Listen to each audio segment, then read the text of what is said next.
part tout de suite. Écoutez, on ne perd pas de temps. On va tenter du coup le website builder de Canva. Alors, on va regarder tout ça. Alors, partager l'écran, la fenêtre, partager Chrome, let's go. Bim bam boum, on a notre petit Chrome ici, on va aller en bas à droite, let's go. On a notre Chrome comme ça, on est content d'avoir ici notre Canva. Pourquoi? Parce qu'en fait, ils ont sorti, c'est Milan de Uncode School qui l'a vu, en tout cas qui l'a partagé. Ils ont la fonction site web qui est juste ici, qui va permettre de faire des sites web. Alors, et là, il y a un petit twist. J'ai testé tout à l'heure, il y a un truc assez intéressant qui sera au No Code Summit. Bah, évidemment, n'hésitez pas à le mettre dans le chat, moi j'y serai. Mais si c'est d'autres personnes, n'hésitez pas à indiquer votre présence aussi. C'est intéressant, pourquoi? Parce qu'en fait, ici, ils nous proposent déjà des modèles de sites web. Donc, des modèles qu'on va pouvoir venir assez simplement ici, venir les customiser. Maintenant, on a l'habitude un peu de ce système de template qu'on peut retrouver. Et ce qui est assez cool, et ce qui est assez bien fait pour le coup, c'est qu'il y a quand même pas mal de propositions. Et en fait, vous allez voir que c'est assez... Ouais, Canva, c'est énorme comme valo. Ouais, je pense. Je connais pas la taille de la valorisation de Canva, mais je crois que c'est assez huge en termes, c'est une grosse boîte surtout par rapport à ça. Et en fait, ce qui est intéressant, bon bref, vous voyez ici, vous avez du coup toutes les propositions. Et partons par exemple sur quelque chose d'assez simple, on va partir sur cet écran-là, juste ici. En fait, ce que vous allez voir, et ça c'est vraiment pas con de leur part, c'est qu'en fait, au lieu de se dire on va faire un éditeur web, etc., mais en fait, pas du tout. Ils ont juste empilé, entre guillemets, différentes images que tu vas pouvoir venir customiser et venir publier en ligne. C'est un peu comme si vous exportiez un PDF et vous mettiez un PDF en ligne, entre guillemets. Et quand j'ajoute une page, hop, bah, vous voyez que ça vient continuer le site que j'ai actuellement. Et en fait, vous avez exactement le même éditeur que sur Canva classique, donc avec les modèles, les éléments, exactement les mêmes éléments que vous pouvez utiliser d'habitude. Sauf qu'en fait, quand vous allez publier ça, et ben en fait, ça va venir publier une page web spécifique. Et donc, en fait, ça va vraiment ici venir publier votre page web. Et vous voyez ici, vous avez une espèce d'adaptation ici sur mobile, donc une redimension sur mobile. Mais en fait, ce qui va se passer, c'est que c'est vraiment en fait un design que vous allez faire graphique. Et ensuite, that's it. Donc c'est vraiment, en fait, vous voyez ici, je vais pouvoir prendre mon logo, le déplacer, mettre par exemple ici, en plein milieu, pouvoir venir ici, pourquoi pas prendre mes blocs. Donc là, on va pouvoir sélectionner mes blocs, venir mettre mes blocs ici et dire, par exemple, le site de Stan. Hop. Et ensuite, je vais pouvoir ici, au fur et à mesure, venir mettre, coucou le no-code. Et ensuite, je vais pouvoir ici venir, hop, mettre toutes les informations. Je ne sais pas si d'ailleurs, est-ce qu'on peut avoir un thème de bouton, c'est intéressant. Activer l'accès rapide. Qu'est-ce que l'accès rapide?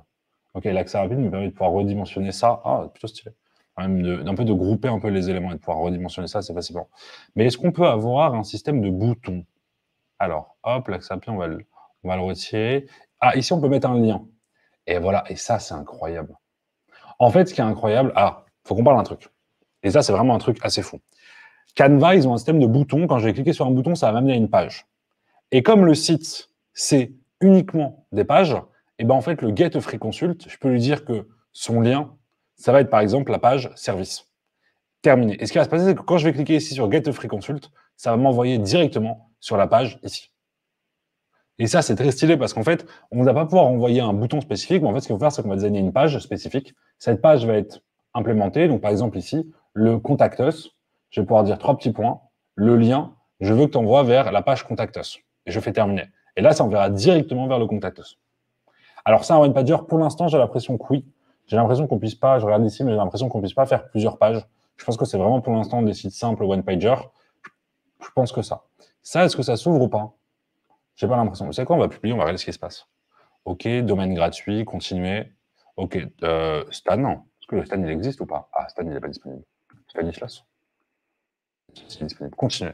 Ok. Alors là, c'est cool parce qu'on a quand même en fait la description du site. Donc, Stan est sympa. Donc, on peut faire la petite description du site. On peut mettre un mot de passe. On peut masquer son site dans les moteurs de recherche si besoin. Et on peut faire publier. OK. Donc là, c'est en train de publier le site.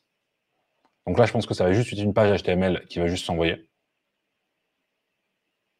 Franchement, la publication, OK. Voir le site web, let's go. Ouais, c'est ça. Et donc, en fait, c'est vraiment un petit site comme ça qui va s'afficher. Et après, en techno derrière, bah, je pense que c'est tout con. Hein. Bon, je sais pas ce que c'est, mais je pense que du coup, le texte généré, et là, on va vraiment voir à quel point je suis nul en... C'est du HTML, CSS, non, si je dis pas de bêtises, non? Là, il y a le... Je pense que c'est vraiment du... Bon, ça a l'air d'être le HTML, le CSS. Non, c'est ça. Après, il y a l'About Us, le page, etc. Donc, vraiment un truc simple. Et normalement, ici, nos petites get free consult, bim, il renvoie vers le site. Exactement, comme ce qu'on a fait tout à l'heure. Là, le contact us, il renvoie en bas. Franchement, pour un one-pager, enfin, je trouve que pour un... ouais, franchement, c'est propre comme rendu, je suis d'accord. Alors, fais voir le code. Attention, je peux vous le mettre dans le chat, le code, si vous voulez regarder. Hop, je vous envoie le lien. Je ne sais pas à quoi ça correspond. Je suis un peu mauvais en dev. Je ne sais pas dev, donc je ne sais pas trop à quoi ça correspond. Mais je ne sais pas si le code est propre ou pas du tout. Si vous avez l'info, n'hésitez pas à la donner. Mais franchement, je trouve que en termes de programmation visuelle et de se dire, OK, maintenant j'ai ça. Et donc là, on a let's go. Donc ça, on a ça. Et donc, on dit, si vous continuez à modifier celle, vous aurez publié à nouveau pour mettre. Là, on va modifier le design. Et là, on peut revenir justement. Et ensuite, il faudra juste republier le site web. Ici, continuer. OK. Remettre à jour, republier, ça va remettre à jour le site. En fait, j'ai vraiment l'impression que c'est juste, entre guillemets, un PDF qu'ils vont uploader, qu'ils vont mettre en ligne. Mais ce qui reste quand même assez intéressant, en vrai. Bon, ça reste quand même un truc pas forcément fou en termes de features, etc. Je pense que c'est vraiment à l'époque de Card ou de Doric à l'époque où c'était vraiment un one page très simple. Il n'y a pas de. Après, enfin, on va parler d'un truc. Après, on peut se dire, OK, il n'y a pas de e-commerce, mais en vrai, on crée ici, et ici, on imagine que c'est des produits. Là, je mets un lien vers mon Stripe Payment Link. Techniquement, je peux faire un truc simple, quoi. Après, en termes de, je ne sais pas ce que c'est, parce que si je veux avoir mon propre nom de domaine, il se passe quoi? Tiens, nom de domaine existant. Continuer. OK, là, je peux mettre mon domaine. Et après, il faut associer son domaine. OK, donc après, il y a des A, etc. Enfin, il y a des A, etc. Ouais, OK, très bien. Et sinon, tu peux acheter ton domaine directement depuis Canva. Ce qui est évidemment pas très con. Continuer, là, tu cherches ton nom de domaine et tu peux l'acheter directement depuis Canva. OK. Franchement, je trouve que c'est pas mal. Après, je sais pas trop ce que ça donne en termes de code, etc. Je sais pas si vous avez l'info. Hello Muriel. Alors, c'est quoi comme outil? C'est Canva. Ah, attendez, on n'a même pas mis la bannière tellement je suis nul. Hop là, regardez, bim. On tente de faire un stop avec Canva. Mais j'ai l'impression, je sais pas pourquoi, j'ai l'impression que le texte, il est énorme. On va baisser la taille du texte. Non, c'est dommage. Qu'est-ce qu'on nous dit? J'imagine qu'il y a une bonne intégration avec leurs autres fonctionnalités. Bah, en fait, après, derrière, je sais même pas, tu vois, parce que, OK, tu peux ramener tes éléments, tes images, etc., ramener des photos, le style, les arrière-plans, mais j'ai pas. Ça, c'est très cool, par contre. Alors, ça, on est sur un truc qui est très, très cool. Alors là, je sais pas si vous l'avez vu. En fait, sur un élément, ici, donc sur mon site, je peux venir directement changer la typo entière du site. Alors, ce sera pas partout, ce sera vraiment par slide, mais si je viens, hop, je peux venir appliquer une typo spécifique. Et ça, c'est quand même très cool de pouvoir, en 2 clics, changer la typo directement avec un trio de typos qui marche bien, quoi. Ça, je trouve ça vraiment cool, par contre. Ça, vous voyez, ça, c'est une feature que j'aimerais bien retrouver dans des trucs comme Card ou comme Doric. Ce serait hyper intéressant qu'ils offrent déjà, en fait, des combinaisons de typos par rapport à ça. C'est quoi le pricing dont on a parlé? En fait, on n'a pas le pricing, mais je pense que le pricing, c'est une bonne question. En fait, je ne sais pas s'ils en parlent. Pourquoi? Parce que je ne sais pas si c'est inclus dans les tarifs ou pas. Moi, j'ai l'offre pro de Canva. Moi, je paye Canva. Mais je ne sais pas dans quoi et je ne sais pas où rentrent les sites web, en fait. Parce que pour l'instant, mais vous savez quoi, je vais essayer de retrouver. Le responsive n'est pas trop mal. Ah, j'ai pas testé le responsive, mais je vais pouvoir le tester sur. Alors, vous ne pourrez pas le voir, malheureusement, mais je vais le tester là. Franchement, ouais, alors. Attendez, je vais vous le partager, on le verra. Le responsive n'est pas non plus incroyable. Hein. Ah, je peux repartager un deuxième. Non, je peux pas. Le responsive n'est pas fou non plus, regardez. En fait, c'est marrant, c'est les questions de taille, en fait. Ça, c'est le responsive. Alors, hop, donc vous voyez, ici, on est quand même sur, là, du coup, on est sur la page entre guillemets, normale, standard. Quand on vient sur le responsive et qu'on rétrécit, OK, ça marche un petit peu. Mais sûr que, par exemple, ici, c'est vraiment tout petit, quoi. Ici, il faut en zoomer pour avoir, l'approche, elle est quand même très large autour, quoi. Là, c'est pas non plus fou, quoi. Le texte, la taille, etc., c'est pas non plus incroyable en termes de responsive, mais ça va. Mais c'est pas non plus le. Ouais, ça, par contre, c'est minuscule, quoi. Il garde toujours un peu le padding autour, quoi. Mais c'est pas non plus dégueulasse, quoi. Mais bon, c'est pas le note de best responsive qu'on a pu avoir. Pardon, ça a sauté. Le code est dégueu, mais tout le monde s'en fout de toute façon. Ok, d'accord. Bon, bah, voilà, on a l'info. Le code, du coup, est dégueu. Mais je pense que, tu vois, moi notamment, je pense que la cible là-dedans, c'est évidemment les gens qui se calment. Et je pense que c'est les étudiants et les étudiantes qui disent, vas-y, on fait un projet. En fait, c'est tout con. Imaginons, tu fais ta presse comme ça, et tu veux le publier en site. Ça peut être nice d'avoir une possibilité de pouvoir le publier en site. Tu sais, te dire, voilà, je prends ça, bim, je le partage ici, et je l'envoie directement au site web, en fait. Parce que, ah, ça, c'est un truc hyper intéressant. Je vais faire un test. Je vais faire un test. Je vais arriver sur un autre projet. Alors, je vous le partage pas, mais je vais essayer en même temps d'un autre projet. Voir si j'ai pris une presse, par exemple, qui est la presse que j'ai fait pour le streaming, et voir si je peux envoyer, si je peux mettre cette presse directement en site web. Ce qui serait quand même très cool. OK. Site web. Site web présentation, défilement, navigation classique, standard. OK. Je teste un site classique. OK. Alors, ah, c'est marrant ça. Alors non, là, du coup, il m'a pas mis un système. Non, en fait, je ne peux pas l'envoyer directement en site web. Ça, c'est un peu dommage. Il peut faire un site web de présentation, donc il y a un peu l'URL Canva, mais je ne peux pas le publier en tant que site web pour l'instant. Non, je ne peux pas. Ok, donc quand on part sur une présentation, il faut vraiment partir du coup, ça c'est intéressant, il faut vraiment partir sur la base du... Oui, je sais que je suis pas sur un écran, pardon, parce que je ne peux pas vous montrer les infos. Mais en fait, pour vous dire que si vous voulez faire un site web, il faut vraiment partir sur la base du site web et pas sur un élément que vous allez ensuite envoyer en web, quoi. Donc vraiment partir là-dessus, ensuite ici je peux l'appeler Stan le site, quoi. Mais ce qui est assez cool, parce que quand vous avez besoin d'images, hop, vous avez votre photo, vous allez choper par exemple la photo, tic, tu viens la remplacer. Oups, je me suis trompé, mais genre hop, tu viens la remplacer en 2-2. Tu as besoin d'aller mettre des éléments, tu peux, tu vas les centrer, tu peux. Enfin, après, vous avez évidemment tous les avantages de Canva, notamment pour Why Not les vidéos. Et on va voir un truc, imaginons, ok. Ok, donc là, on va tester la vidéo. Imaginons que là, j'ai une vidéo qui se joue en fond. Ok. Donc là, je me retrouve avec une vidéo qui est derrière. Est-ce que si je publie le site, ça fonctionne la vidéo? Est-ce que genre la vidéo se lit ou pas? Ça, c'est ma grande question. Ce serait stylé en vrai. Donc on va voir si ça fonctionne en mode comme ça, quoi. En mode tranquille. Si je veux avoir une vidéo en fond, est-ce que ma vidéo est là et ma vidéo se lit? Ou pas du tout? Franchement, la vidéo se lit et c'est quand même assez rapide, quoi, en vrai. On a quand même par contre 76 en mobile et 96 en perf sur PageSpeed, c'est pas dégueu pour une page en 2 minutes. Ouais, bah, ouais, c'est très bon, mais je pense qu'ils sont très optés là-dessus. Mais vous voyez que là, franchement, la vidéo, en vrai, ça charge quand même assez rapidement, ça lag pas. Vous voyez, il n'y a pas trop de latence et puis ça fonctionne bien, quoi. Moi, je pense que sans déconner, pour un outil qui est vraiment simple en termes d'usage, etc., après, ouais, tu feras pas des sites. Enfin, après, si, j'ai envie de dire, tu feras pas des sites ouf, mais si, je pense que tu peux faire des sites ouf. Je pense qu'en vrai, tu peux. Après, c'est Canva, quoi. Donc, je pense que vraiment, tu peux aller sur des sites. Après, en termes d'animation, j'ai pas vu d'animation pour l'instant. Donc, on reste quand même, entre guillemets, sur des sites statiques. On va voir ici en portfolio, ils proposent quoi? C'est quoi les designs? Toujours évidemment. Alors, ça, c'est intéressant. Tu vois, en fait, c'est que tu as quand même beaucoup de designs qui sont uniquement en offre pro, mais tu as quand même des designs en offre gratuite. Donc, je pense quand même que l'offre site, elle est quand même gratos. Mais après, tu peux te retrouver du coup avec un système de template payant pour utiliser ça, quoi. Enfin, les templates du coup qui sont pas free. Et du coup, le site, ça correspond à quoi? Ouais, ça reste des templates assez simples quand même, en fait, là-dessus. Franchement, je suis agréablement surpris. Enfin, après, ça m'étonnait pas que c'était pas. Le code, c'est là, il n'était pas dégueu. Bon, bah écoutez, mais je vais essayer de retrouver, en tout cas, en voir d'autres codes, j'ai vu 1000 fois pire. Je vais essayer de retrouver l'article. Ah bah attendez, vous savez, on va tenter de Canva website. On va tenter de retrouver l'article où ils parlent de ça et tenter de le lire un petit peu. Est-ce qu'ils en ont parlé?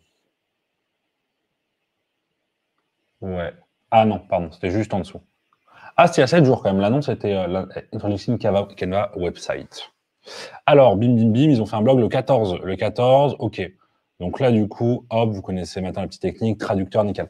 Avec le lancement officiel des sites web Canva annoncé sur scène lors de l'événement Canva Create d'aujourd'hui, nous sommes extrêmement heureux de dévoiler une nouvelle façon de créer des sites web magnifiques, interactifs, etc.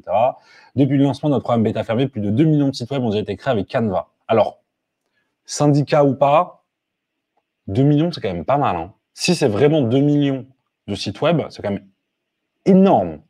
Après, il y a je sais pas combien d'éditeurs Canva, mais ça m'étonnerait pas que voilà. Ça fait un vrai concurrent à Carl en vrai. Alors ouais, je suis d'accord, sauf sur l'aspect intégration, donc je ne veux pas en mettre de code source, etc., enfin de code, et sur l'aspect animation, même dans le cas des animations, ouais, dans le cas des animations. Mais c'est vrai que par exemple, aujourd'hui, moi j'ai passé ma journée à faire un card pour présenter un peu des cours, j'avais juste d'avoir des liens et des choses comme ça, et c'est vrai qu'en fait j'aurais pu le faire sur Canva, quoi, et avoir l'offre de Canva en termes de design, les templates, etc. Donc c'est vrai que ça peut aider quand même. Je pense qu'ils vont me dire ouais, je pense aussi. Donc voilà, donc des portfolios, des enseignants qui avaient la qualité en classe, un nouveau sommet, etc. C'est assez cool parce que je pense qu'à l'école, moi je pense que ça fait vraiment un bon cas d'usage, quoi. Que tout le monde utilise. Enfin, moi je connais que des gens qui utilisent Canva, quoi. Bon, bien que la technologie parcourt le chemin, ok, Canva est sur Internet, ok, on peu importe aucun. Voilà, hop là, on est là, ils arrivent quand même un petit peu, quoi. No coding required, comme quoi ils arrivent là-dessus. Évidemment, même si c'est déjà arrivé. Donc, des sites responsives en 1 minute.